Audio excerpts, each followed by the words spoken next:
Ku tak dapat melihat semua rencanamu, Tuhan. Namun hatiku tetap memandang padamu.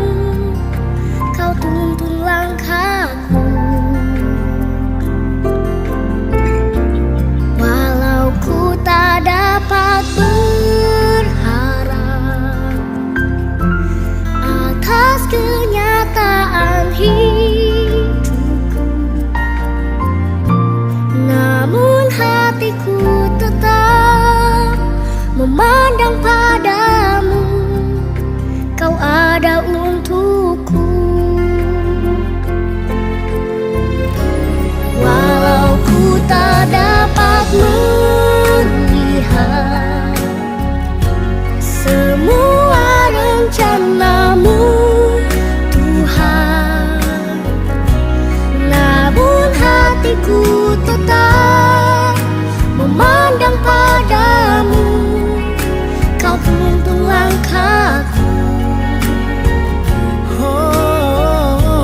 Walau ku tak dapat berharap atas kenyataan hidupku, namun hatiku tetap memandang padamu. Kau ada untukku.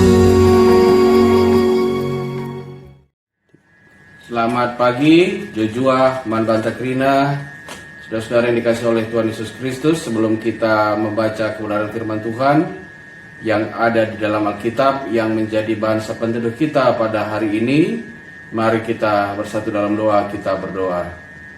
Terima kasih Bapa buat kehidupan yang masih Kau berikan kepada kami pada hari ini. Sebelum kami mulai aktivitas kami pada hari ini, sebentar Tuhan, kami akan membaca kebenaran firman Tuhan yang ada di dalam Alkitab yang menjadi bahan sepenteduh kami pada hari ini. Roh Kudus mampukan kami untuk dapat mengerti akan kebenaran firman Tuhan.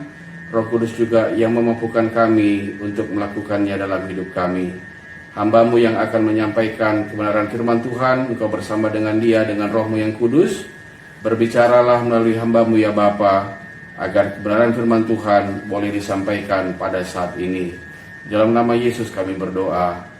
Amin.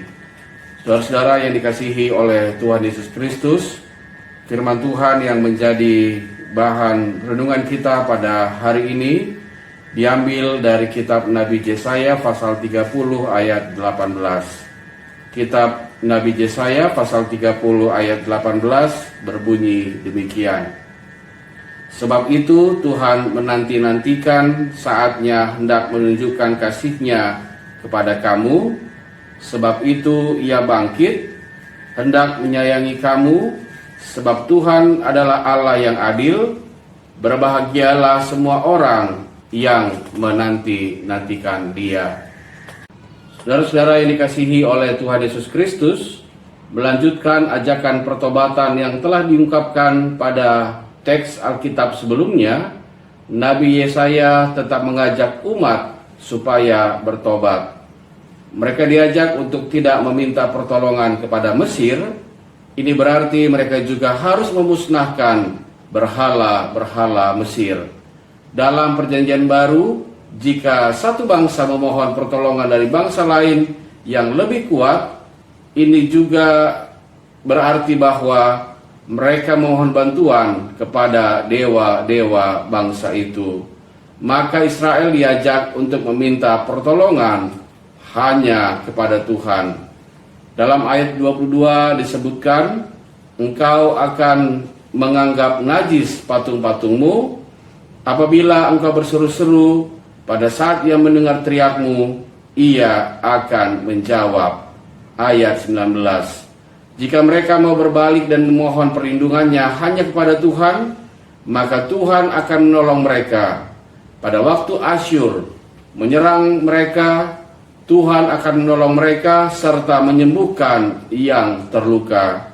Tuhan tidak membiarkan umatnya dalam kesengsaraan dan kekurangan, jika Asyur benar-benar menyerang Yehuda. Tuhan akan menghindarkan itu semua sehingga tercipta kedamaian di negeri Yehuda.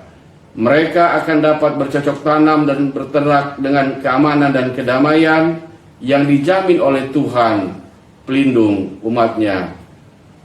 Itu semua dilakukan oleh Tuhan, saudara, karena Dia sangat mengasihi umatnya. Oleh karena keadilan yang didasarkan atas kasih-Nya sajalah, maka Tuhan akan menolong dan memberikan perlindungan kepada umatnya jika mereka mau berbalik dan memohon pertolongan hanya kepada Tuhan saja. Kesadaran bahwa Tuhan satu-satunya yang berkuasa seharusnya membuat kita hanya mencari Tuhan di saat kita membutuhkan pertolongan dalam hidup kita. Jangan sampai menunggu kuasa-kuasa asing mengecewakan kita baru kita mencari Tuhan. Pahami dan ingatlah baik-baik bahwa Tuhan saja satu-satunya yang dapat memberikan pertolongan dan perlindungan kepada kita, karena hanya Dia yang mengasihi kita. Tuhan akan datang dan memberikan pertolongan bila kita bergantung kepada Dia, maka nantikanlah pertolongan Tuhan senantiasa. Saudara-saudara yang dikasihi oleh Tuhan Yesus Kristus, hidup di dalam kasih Tuhan, hidup di dalam pertolongan Tuhan, itu selalu yang harus kita lakukan dalam hidup kita sebagai orang percaya, agar Tuhan tetap menjadi andalan yang terutama dan yang utama dalam hidup kita. Amin. Kita berdoa.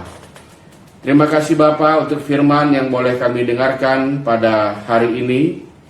Kembali kami diingatkan melalui kebenaran firman Tuhan yang ada di dalam Alkitab, agar kami boleh benar-benar mengandalkan Tuhan dalam hidup kami, agar kami tetap menunggu pertolongan Tuhan yang terbaik yang bisa Kau lakukan dalam hidup kami.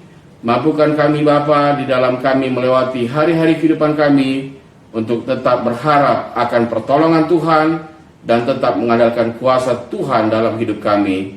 Bapa di surga, pada saat ini juga kami ingin mendoakan untuk pelayanan yang dilakukan di GBKP Runggun Cisalak. Tuhan memberkati Pendeta Neni Triana Brustepu dan juga keluarga, Pertua Diaken Emeritus, pengurus PJJ, pengurus kategorial, dan seluruh saudara-saudara kami yang ikut mengambil bagian dalam pelayanan di GBKP Runggun Cisalak. Hikmat Tuhan bersama dengan mereka semua, kasih Tuhan yang menyatukan mereka di dalam melakukan pelayanan di GBKP Runggun Cisalak, agar dalam pelayanan yang mereka lakukan, nama Tuhan senantiasa dipermuliakan. Bapa di surga, sertai kami dalam melewati hari ini. Hikmat Tuhan tetap bersama dengan kami, agar kami tetap boleh melewati kehidupan kami di sepanjang hari ini hanya dekat dengan Tuhan, dan kami tetap diberikan Tuhan kesehatan yang cukup untuk boleh melewati kehidupan kami pada hari ini. Terima kasih Bapa. Kami berdoa di dalam nama Putra-Mu yang tunggal, Tuhan Yesus Kristus, yang telah mengajar kami berdoa. Bapa kami yang di sorga, dikuduskanlah nama-Mu, datanglah kerajaan-Mu, jadilah kehendak-Mu di bumi seperti di sorga.